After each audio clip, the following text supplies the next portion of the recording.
बिस्मिल्लाहिर्रहमानिर्रहीम। अस्सलाम वालेकुम मेरे प्यारे भाइयों और बहनों। शुरू करते हैं अल्लाह के नाम से जो बड़ा ही मेहरबान निहायत और रहम करने वाला है। और गाइस, आज की वीडियो बहुत ही ज़्यादा इंटरेस्टिंग होने वाली है। जैसे कि मैं आपको अपनी हर वीडियो में बोलती हूँ कि प्लीज़ मुझे कमेंट करके ज़रूर बताना कि मेरी कोई गलती रही हो जिसको मैं आगे चल के सही कर सकूँ, और उस वीडियो के बारे में आपकी क्या राय है, अपना ओपिनियन भी मुझे कमेंट करके ज़रूर बताना। बहुत सारे भाई हैं जो मुझे अच्छी राय भी देते हैं और मेरी गलतियां भी सही करने की पूरी कोशिश करते हैं, और मैं भी कमेंट्स का रिप्लाई करने की कोशिश करती हूँ। वो तो 2-3 दिन, जैसे कि मेरी तबीयत ठीक नहीं थी, इसीलिए मैं कमेंट्स नहीं चेक कर पाई हूँ। मैं फ़ोन भी नहीं चला पाई हूँ क्योंकि मेरी आंखों में दर्द हो रहा था फ़ोन चलाने से, सिर में दर्द हो रहा था, ऊपर से नींद भी अच्छी तरह से पूरी नहीं हुई है। इस वजह से ना मैं फ़ोन चला पाई हूँ और ना कमेंट्स चेक कर पाई हूँ। मैं ज़्यादातर फ़ोन सिर्फ अपने काम से रिलेटेड ही चलाती हूँ, जैसे कि वीडियो डालते हैं तो कमेंट्स के रिप्लाई करने के लिए पूरी कोशिश करती हूँ कि मैं ज़्यादा से ज़्यादा आप सबकी बातें सुन सकूँ, समझ सकूँ और उनका रिप्लाई कर सकूँ। तो 2-3 दिन तबीयत खराब होने की वजह से मैं नहीं चला पाई हूँ फ़ोन। इस वजह से मैंने आज सोचा कि चलो आज इस वीडियो के ज़रिए कुछ कमेंट्स का रिप्लाई देते हैं, कुछ कमेंट्स को चुनते हैं जो इतनी उम्मीद से मतलब मुझे समझाने के लिए, मेरी लाइफ के बारे में जानने के लिए कमेंट्स करते हैं। तो मुझे भी उन सब की वैल्यू रखनी चाहिए, क्योंकि अगर मैं आपको बोल रही हूँ कि आप सब मुझे कमेंट करके बताना और आप सब भी मेरी बातों को सुन के मुझे कमेंट्स करते हो, तो रिप्लाई करने के तो हकदार आप भी होते हो ना, कि मैं आपके कमेंट्स का रिप्लाई कर सकूँ। तभी बंदा आगे से हमें अगली वीडियो में सपोर्ट करेगा, अगली वीडियो में हमारी गलतियां बताएगा। अगर मैं पहली वीडियो में आपके कमेंट्स को देख के इग्नोर कर दूंगी और रिप्लाई ना करूंगी, तो क्या आप अगली वीडियो में मुझे कमेंट करके बताओगे? आप तो यही समझोगे ना कि हाँ, इसने कमेंट देखा है नहीं, रिप्लाई किया है नहीं, क्या फायदा है इसको बताने का। यही समझते हैं ना कुछ लोग। इसीलिए मैंने आज सोचा कि चलो कुछ कमेंट्स चुनते हैं जिनका रिप्लाई मैं नहीं कर पाई हूँ, तो इस वीडियो के थ्रू हम उनका कमेंट्स का रिप्लाई कर सके, जिससे उनको भी अच्छा लग सके और मेरे बाकी सब्सक्राइबर्स हैं उनको भी पता चल सके। तो ऐसे आने वाली वीडियोस में जो भी मेन अच्छे सारे कमेंट होंगे, मैं उनका वीडियो के ज़रिए रिप्लाई करने की पूरी कोशिश करूँगी। तो चलिए सबसे पहला कमेंट देख लेते हैं हम। मैं आपको स्क्रीन पर भी दिखाऊंगी। एक भाई ने कमेंट किया था कि गुस्ल के क्या फ़र्ज़ हैं, हमें सुन्नत तरीका पता करके बताएं। तो सबसे पहले तो मैं उस भाई के कमेंट्स का रिप्लाई देती हूँ कि आपका बहुत बहुत शुक्रिया, आपने मुझसे क्वेश्चन किया है, क्योंकि ये जानना मेरे लिए भी बहुत ज़रूरी था। तो मैंने भी इस बारे में सर्च की थी, जहाँ तक मुझे इस बारे में पता चला है कि गुस्ल के क्या फ़र्ज़ होते हैं।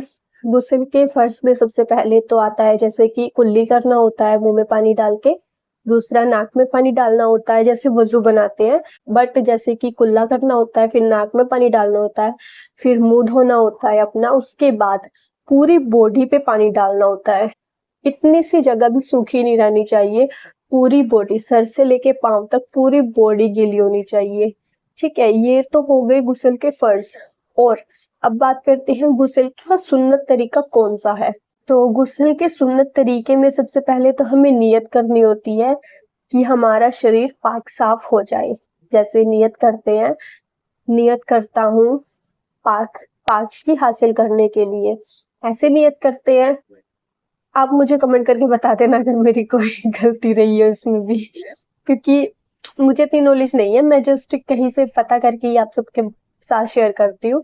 तो मुझे ये पता है कि गुस्ल के सुन्नत तरीके में सबसे पहले तो हमें नियत करनी होती है पाकी हासिल करने के लिए। ठीक है, दूसरे नंबर पर हमें अपने हाथों को, अपने जैसे कि हाथों को यहाँ तक अच्छे से धोना होता है, बिल्कुल 3 बार धोना होता है। ठीक है, उसके बाद हमें अपने पूरे शरीर पे पानी डालना होता है, सर से लेके पाँव तक अच्छी तरह से पानी डालना होता है। उसके बाद जैसे कि आप साबुन वगैरह जो कुछ भी यूज़ करना चाहो वो यूज़ कर सकते हो, अच्छे से पाक होके। उसके बाद लास्ट में आपको वज़ू भी बनाना होता है, जैसे कि हम नमाज पढ़ने के लिए वज़ू बनाते हैं, तो आप अच्छे से वज़ू बना लीजिए। गुस्ल के सुन्नत तरीके में वज़ू बनाना लास्ट का होता है कि हम पूरी तरह अच्छी तरह से अपने शरीर को धो लिया, अच्छे से नहा लिए, फिर हमें वुज़ू बना के बाहर निकलना चाहिए।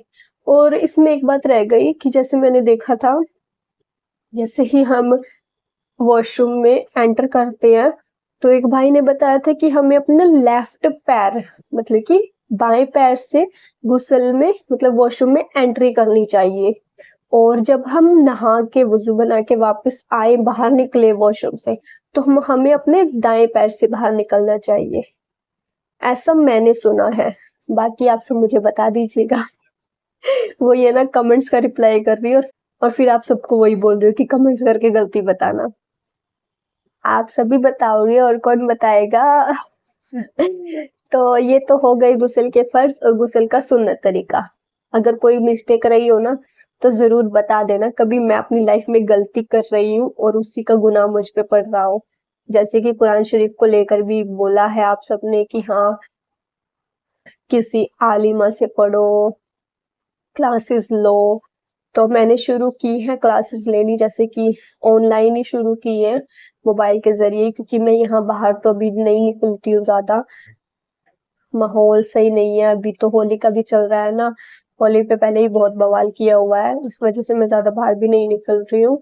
बाकी मैं मुस्लिम एरिया में भी अभी नहीं गई हूँ, मैं सोच रही हूँ कि ईद तक जाऊंगी, क्योंकि अभी टाइम मैंने इस महीने का तो रेंट मैंने ऑलरेडी दे दिया है, तो जैसे ही नेक्स्ट मंथ पास होने को आएगा 5 तारीख के आसपास, जाऊंगी मुस्लिम एरिया में रूम वगैरह देखने के लिए। उसके बाद अगर मैं एक बार मुस्लिम एरिया में शिफ्ट हो गई, उसके बाद तो कोई टेंशन ही नहीं, किसी भी तरह की कोई टेंशन नहीं है। फिर तो मुझे जैसे कि आसपास का माहौल सही लगेगा, तो मैं फ्रेंड्स बना लूंगी, किसी को बहन, तो उनके थ्रू मुझे इस्लाम की नॉलेज मिल जाएगी, उनके थ्रू मैं कुरान शरीफ पढ़ना अच्छे से सीख जाऊंगी। तो चलिए दूसरे कमेंट्स पर गौर फरमाते हैं, देखते हैं हमारे दूसरे भाई ने क्या कमेंट्स किया है। तो इस भाई ने कमेंट किया है मेरे, जो मैंने रमजान को लेकर व्लॉग डाला था, जैसे कि मेरा मैंने फर्स्ट रोजा रखा था, तो उस पे कमेंट किया हुआ है ये, आप इतना जोर जोर से बोल रही हो तो क्या आपकी रूममेट जाग नहीं जाएंगी? बात इस भाई ने बिल्कुल सही कही है, बट उस भाई के कमेंट्स का रिप्लाई ये है कि मैंने माइक यहाँ पे लगाया हुआ था बिल्कुल, और ऊपर से मैं जैसे कि झुक के थोड़ा कुरान शरीफ को पढ़ रही थी, तो वॉइस बिल्कुल यहाँ से माइक में बिल्कुल अटैच हो रही थी।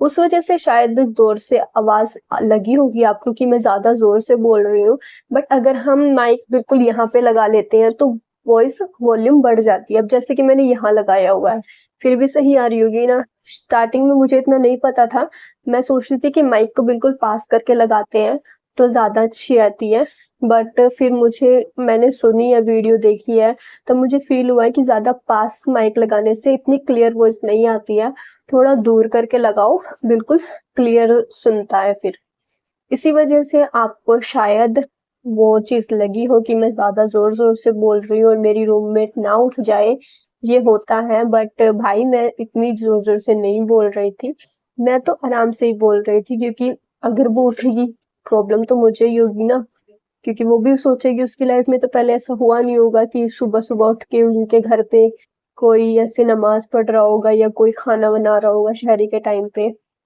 तो ये सब तो उसके साथ भी पहली बार ही हो रहा होगा ना, कि अगर इस पीजी में मैं आई हूँ तो नमाज पढ़ना शहरी के टाइम, रोजे के टाइम उठना शहरी करना, तो ये फर्स्ट टाइम ही होता है। मेरे लिए भी फर्स्ट टाइम ही है कि मैंने भी ऐसा पहले कभी नहीं किया है, तो इस वजह से आपको लग रहा होगा कि मैं जोर जोर से बोल रही हूँ, बट ऐसा नहीं है, मुझे भी यहाँ की चीजों को ध्यान में रख कर ही चलना है। बाकी आपने कमेंट किया उसके लिए बहुत बहुत शुक्रिया आपका। उम्मीद करती हूँ आपको रिप्लाई मिल गया होगा और मुझे नेक्स्ट कमेंट जरूर करना। तो चलिए अब तीसरा कमेंट देख लेते हैं। तीसरा कमेंट है भाई का कि अब आप कौन से एरिया में रह रहे हो, प्लीज जरूर बताएं, इंशाल्लाह जितना हो सकेगा उतनी मदद की जाएगी। तो मैं इन भाई के कमेंट्स का रिप्लाई करना चाहूंगी कि भाई मैं नहीं बता सकती कि मैं अभी प्रॉपर किस जगह में रह रही हूँ, ये मेरे लिए सेफ नहीं है, क्योंकि आपको पता है कि कमेंट्स से एक बंदा तो है नहीं कि मैं आपके कमेंट्स का रिप्लाई कर दूंगी, तो सिर्फ आप तक ही वो बात रहेगी, सब देखते हैं कुछ ऐसे लोग भी हैं जो मुझे नहीं पसंद करते फिर भी मेरी वीडियो को देखते हैं। अगर आपको नहीं पता चला तो आप दूसरी वीडियोस देखोगे तब आपको पता चल जाएगा। अदरवाइज मैं प्रॉपर लोकेशन शेयर नहीं कर सकती हूँ, उसके लिए मैं माफी चाहती हूँ। आपने कमेंट किया उसके लिए बहुत बहुत शुक्रिया आपका। तो चलिए अब अगला कमेंट देख लेते हैं। अगला कमेंट किया हुआ है मेरे एक भाई ने। रेखा जी, अब आप इस्लाम में आ चुकी हैं तो आपका फर्ज बनता है कि अच्छे से पर्दा करें जो दूसरी मोमिन बहनों के लिए मिसाल बन सके। बाकी आपकी मर्जी, अल्लाह आपको सलामत रखे। इन भाई को मैं पहले शुक्रिया अदा करना चाहूंगी कि आपने इतना सोचा है। बहुत अच्छी बात है कि आपने मुझे बोला है, बट ये चीज मैं भी समझती हूँ आपकी कि पर्दा करना फर्ज है, मुझे करना चाहिए। आपने शायद मेरी पहली वीडियोस नहीं देखी होंगी कि मैं पहले तो जैसे कि अब तो मैंने ये डाला हुआ है हिजाब, ये भी नहीं डलता था मुझसे जब मैं घर पे रहती थी। अब मैंने थोड़ी उसमें जगह चेंज की है, बट अभी भी प्रॉपर तरीके से नकाब नहीं पहन सकती। पहला रीजन तो ये भी है कि अभी जैसे कि मुझे यहाँ आए 1 मंथ से ऊपर ही हुआ है। ये बात रिवील की है कि मैं इस्लाम को अपनाना चाहती हूँ और इस्लाम को मैंने कबूल कर लिया है। इस बात को शेयर किए ही मैंने पब्लिक तौर पे ज्यादा टाइम नहीं हुआ, 1-2 महीना ही हुआ, 1 ही महीना हुआ, 1-2 महीना लगा लो हुआ है, ठीक है। तो अभी मैं फेस इसीलिए भी कवर नहीं करना चाहती क्योंकि कुछ कुछ लोगों को अभी नहीं पता है कि मैं मुस्लिम बन चुकी हूँ। और मैं ये इसीलिए चाहती हूँ कि सबको ज्यादा से ज्यादा इस बारे में पता चल सके कि मैंने जो स्टेप उठाया है वो अपनी मर्जी से उठाया है, अपने हक के लिए उठाया है। मैं नहीं चाहती कि आगे आने वाली लाइफ में अगर मैं किसी मुस्लिम लड़के के साथ निकाह करूं तो उसको कोई दिक्कत हो कि उसने मुझे फंसाया है। ये लव जिहाद का जो भी इशू होता है उसमें हमारा नाम ना शामिल हो। इसीलिए अभी मैं वीडियोस इसीलिए डाल रही हूँ यूट्यूब पे ताकि सबको ज्यादा से ज्यादा मेरे बारे में पता चल सके कि मैंने जो भी स्टेप उठाया मैंने अपनी मर्जी से उठाया है। इसमें किसी भी लड़के का कोई भी हाथ नहीं है। मैं अपनी आने वाली लाइफ के बारे में भी सोच रही हूँ कि मेरी वजह से किसी अगले पर्सन को ना दिक्कत हो। बहुत सारे भाई हैं बोलते हैं कि आप निकाह कर लीजिए, ऐसे अकेले मत रहिए, बट आप सब समझने की कोशिश करो ना। अभी मैं किसी के साथ निकाह नहीं कर सकती क्योंकि अभी ना तो मेरे लीगल तरीके से डॉक्यूमेंट्स बने हैं और ना ज्यादा से ज्यादा लोगों को पता चला है। मैं चाहती हूँ कि पूरा अच्छे तरीके से सबको पता चल जाए। जब मतलब इतना पता चल जाए कि जैसे अभी मेरे 21,000 के समथिंग सब्सक्राइबर्स हैं, नहीं ज्यादा, कम से कम ये 50,000 या फिर 100 के इतने हो जाए, उसके बाद सबको मुझे लगेगा कि हाँ अब मुझे इतने लोगों का सपोर्ट है, फिर मैं किसी से निकाह भी कर सकती हूँ ताकि मुझे आप सबका सपोर्ट मिल सके और कोई ये ना समझ सके कि किसी और लड़के ने मुझे फंसाया है। अगर मेरे पास पब्लिक सपोर्ट होगा ज्यादा से ज्यादा तो मुझे लगेगा कि अब मैं अपने लिए नेक्स्ट स्टेप उठा सकती हूँ। अब मुझे कोई दिक्कत नहीं होगी अगर मैं किसी से निकाह करूंगी, बट अभी के लिए ये सही नहीं है क्योंकि अभी अभी तो ज्यादा टाइम भी नहीं हुआ है। सिर्फ 20,000 के समथिंग सब्सक्राइबर्स हुए हैं और इतने लोग मुझे जानते भी नहीं है। तो मैं यही चाहती हूँ, इसीलिए वीडियोस वगैरह डाल रही हूँ, इसीलिए मैंने फेस को पूरी तरह कवर नहीं किया है ताकि मेरे बारे में ज्यादा से ज्यादा लोगों को पता चल सके कि मैं पहले हिंदू थी अब ही मुस्लिम हुई हूँ। और मेरे वो पहले वाले व्लॉग्स भी देखे। अगर आप मेरे पहले वाले व्लॉग्स देखोगे तभी आपको मेरी पहले की लाइफ में और अब की लाइफ में चेंज पता चल सकेगा। तो जितना चेंज मैंने अपनी अब लाइफ में मेरे साथ हुआ है ना, वो मेरे लिए बहुत बड़ी बात है। पहले मैं कैसे रहती थी और अब मैंने कितना कवर किया है उस चीज को, ये मैं जानती हूँ। बाकी एक साथ सारी चीजें करना सही नहीं होता है। अल्लाह ताला ने फरमाया है कि सब्र हमें हमेशा रखना चाहिए। अब मैं जानती हूँ कि आप सब मेरी फैमिली की तरह हो, आप सब मुझे बहुत सपोर्ट करते हो, आप सब चाहते हो कि मैं पूरी तरह से नकाब पहनूं। मैं भी बिल्कुल ये बात चाहती हूँ, बट जब तक मेरा निकाह नहीं होता, जब तक मैं पूरी तरह से सक्सेसफुल नहीं हो जाती तो पूरी तरह से नकाब में नहीं आ पाऊंगी। आपने कमेंट किया, इतना सोचा मेरे लिए, उसके लिए मैं बहुत बहुत शुक्रिया अदा करती हूँ आपका। तो चलिए नेक्स्ट कमेंट देख लेते हैं। नेक्स्ट जो कमेंट है वो भाई का है एक, शायद मेरे न्यू सब्सक्राइबर्स होंगे वो, जो अभी मेरी वीडियोस को देखने लगे होंगे। उस भाई ने कमेंट किया है, हाँ अब ऐड आ रहा है आपकी वीडियो पर और हमने स्किप नहीं किया हूँ। तो इस भाई के कमेंट्स का रिप्लाई यही देना चाहूंगी कि शुक्रिया, आपने बिल्कुल भी स्किप नहीं किया है, आपने मेरी पूरी वीडियो देखी होगी। जैसे कि ना हम अगर जैसे कि नोटिफिकेशन जाता होगा आपके पास कि मैंने वीडियो डाल दी है, जो भी मेरे सब्सक्राइबर्स हैं उनके पास नोटिफिकेशन जाता है, जो मेरी वीडियो स्टार्टिंग से मतलब फर्स्ट उसमें ही देख लेते हैं पहली बार में ही। तो जैसे कि 1 व्यू एक एक करके काउंट होता है ना, तो जो भी 500 से 500 से नीचे के व्यू होते हैं उन पे बहुत ही कम एड डालता है यूट्यूब। जो जिसपे जैसे कि 1 घंटे में या फिर आधे घंटे में ही 1000 से पार व्यू चले जाते हैं ना, उनकी वीडियो पे ज्यादा से ज्यादा ऐड लगाना शुरू होता है। अब जैसे कि मैं अभी नई हूँ यूट्यूब के उसमें, नई क्रिएटर हूँ, तो अभी मेरी वीडियो पर इतना ऐड चालू नहीं हुआ है। बाकी अगर आप बड़े यूट्यूबर्स की वीडियो देखोगे तो उनपे बहुत जल्दी जल्दी ऐड शो होता है, बट जो मेरी वीडियो है उन पे जैसे कि स्टार्टिंग में जो देखते होंगे उनको ऐड नहीं मिलता होगा, बट जैसे कि 500 या फिर 1000 के पार वीडियो चली जाती होगी तब उस पे ऐड आना शुरू होता है। और ऐड का मुझे बेनिफिट है, क्योंकि जैसे कि ऐड जो भी पूरी ऐड देखते हैं उसी ऐड से हमारी डॉलर काउंट होते हैं, डॉलर बनना शुरू होते हैं।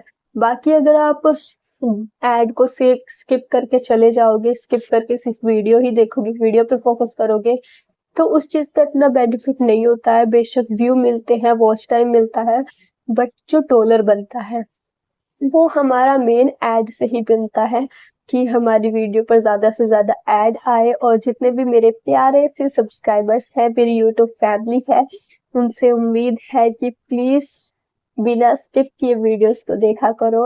अगर आप सब भी चाहते हो कि मैं अपनी लाइफ में तरक्की कर पाऊँ, आने वाली लाइफ में अपना एक करियर बना सकूं, तो आपको मेरी वीडियोस को पूरा एंड तक देखना चाहिए और बिना स्किप किए देखना चाहिए।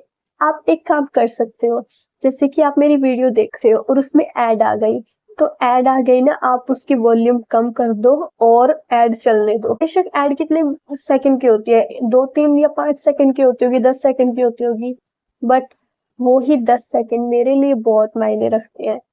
बेशक आपको थोड़ा अच्छा नहीं लगता होगा, वो होता है कि वीडियोस चल रही है उसमें बीच में ऐड आ जाए तो गुस्सा हो जा आता है कि हाँ ऐड क्यों आई है, हम तो अच्छी वीडियो देख रहे थे, बट ऐड से ही बेनिफिट होता है। तो उम्मीद करती हूँ आप सब प्लीज बिना स्किप के वीडियोस को देखा करो। और इन भाई ने मेरी वीडियोस को बिना स्किप के देखा था, इन्होंने कमेंट भी किया, इसके लिए मैं इनका शुक्रिया अदा करती हूँ। तो चलिए अब नेक्स्ट कमेंट देख लेते हैं। नेक्स्ट कमेंट है, सिस्टर आप मुझे अपना भाई बना लो, मेरी अम्मी बहुत मोहब्बत वाली है, आपको तन्हाई फील नहीं होगी, इंशाल्लाह मेरी भी एक सिस्टर है और 2 हो जाएंगी। तो मैं इन भाई का कमेंट्स का रिप्लाई यही देना चाहूंगी कि आपने इतना सोचा मेरे लिए, उसके लिए मैं आपका शुक्रिया अदा करती हूँ।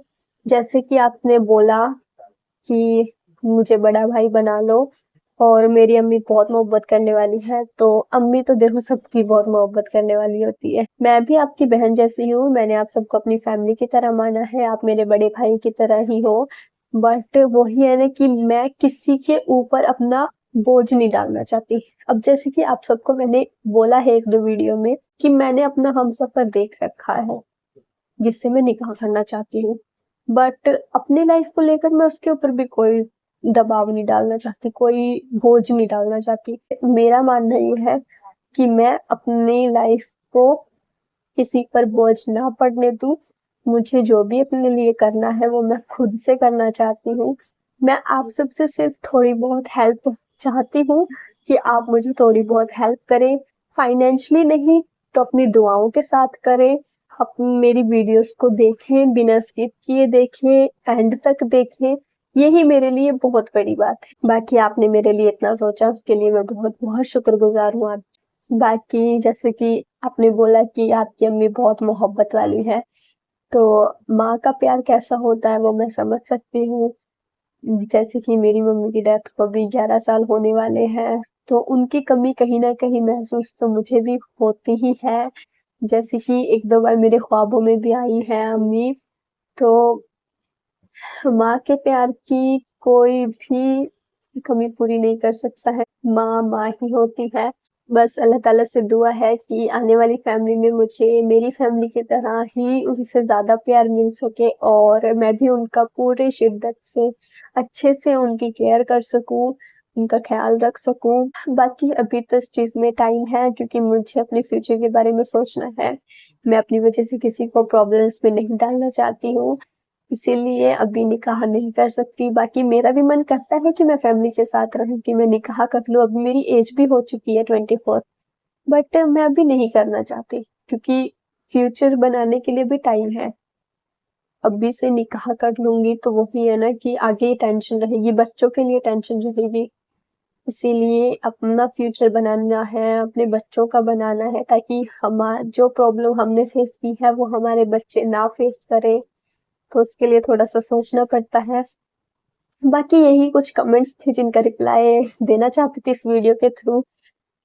आप सबने कमेंट्स किए उसके लिए आप सबका तहे दिल से शुक्रिया और आप सबसे यही रिक्वेस्ट करूँगी कि और ज़्यादा से ज़्यादा कमेंट किया करो और अच्छी-अच्छी बातें मुझे बताया करो, अपने मन की बातें बताया करो। जो भी मेरी गलतियाँ होती हैं वो मुझे कमेंट करके बताया करो। इंशाल्लाह मैं अब कोशिश करूँगी कि कमेंट्स के साथ ही रिप्लाई करने की कोशिश करूँगी। अदरवाइज़ जो कमेंट्स रह जाएँगे उनका नेक्स्ट डे वीडियो में शेयर करूँगी कमेंट्स को। तो इससे आपको भी अच्छा लगेगा और मुझे भी सही लगेगा कि हाँ, मेरे मन में भी कोई गिल्ट फ़ील नहीं रहेगा कि मैंने किसी भाई के कमेंट का रिप्लाई नहीं किया है। अदरवाइज़ अगर कोई कमेंट छूट गया होगा तो मैं उसका नेक्स्ट डे रिप्लाई करूँगी। बाकी आप सब अपना ख़्याल रखिए, खुश रहिए और ऐसे ही सपोर्ट बनाए रखिए, अपनी दुआओं में याद रखिए और मैं भी अल्लाह ताला से दुआ करूँगी कि आप सब खुश रहें, आप सबकी दिलो मुरादें पूरी हों। इसके साथ ही आज की वीडियो का एंड करते हैं। बाय-बाय, टेक केयर, अल्लाह हाफ़िज़।